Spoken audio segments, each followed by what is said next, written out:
All right, so we're basically going to do a day one note on John Davila. I'm pulling up his EHR now. Okay, you can see up here at the top we've already filled in his problems. When we click on running a subjective set of questions, it will ask questions about the boxes that are actually checked here. So we want to have the boxes checked that we wanted to ask questions in particular about. But we can also put in problems pertaining to numbness, as you can see here in the left hand, and neck pain. So when we do our day one, this would be the notes on the very first time I saw John in the office. So we come over here to the bottom row, we click day one, and you can see here we have several buttons to choose from. We have a button here for not clinically indicated, speaking particularly about taking vitals, or clinically indicated. So we'll say on this one that taking vitals was clinically indicated, so we would click here number 4, and you can see here it pops up, please see today's initial intake form for the family history. Basically it's giving kind of a brief rundown and pointing you to the paperwork that you would have the patient fill out when they first enter into your office. And then down here we have objective, please see today's physical exam that has been completed by the doctor. In addition, the following areas have been examined for subluxation using PART.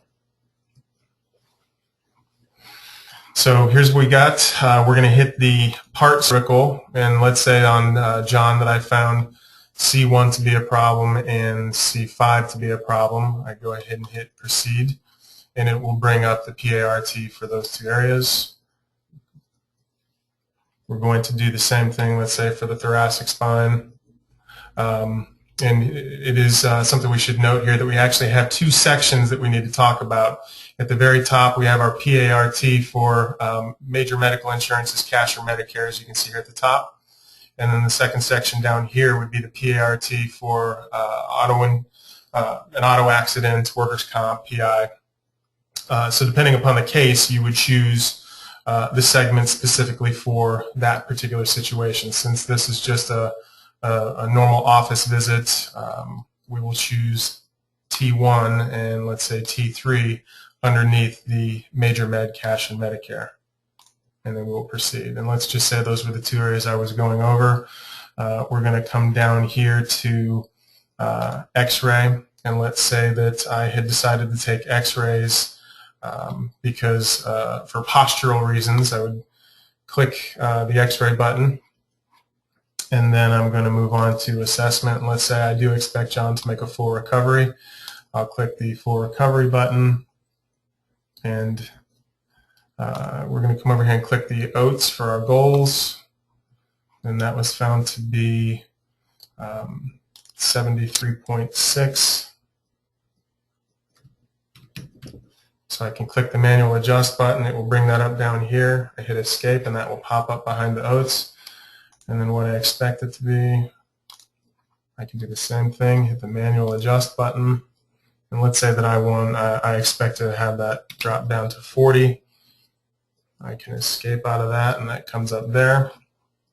And then I can design my plan of care. Since John is new to the office, let's say that I'm going to adjust the thoracic and cervical spine. I'll click 98940, and let's say I'm going to do some exercises for upper cross syndrome.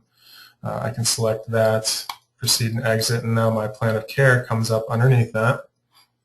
And let's say that I adjusted John today. I can click that button and indicate the number of segments or which segments I adjusted. So let's say that I did a supine cervical today on John at C1 and a supine cervical on John at C5. And if that is all of the procedures that I performed today, I can sign my note there and exit out, and now I have my note. So if I open John's EHR back up, we can see this is the day one note that would come up for John.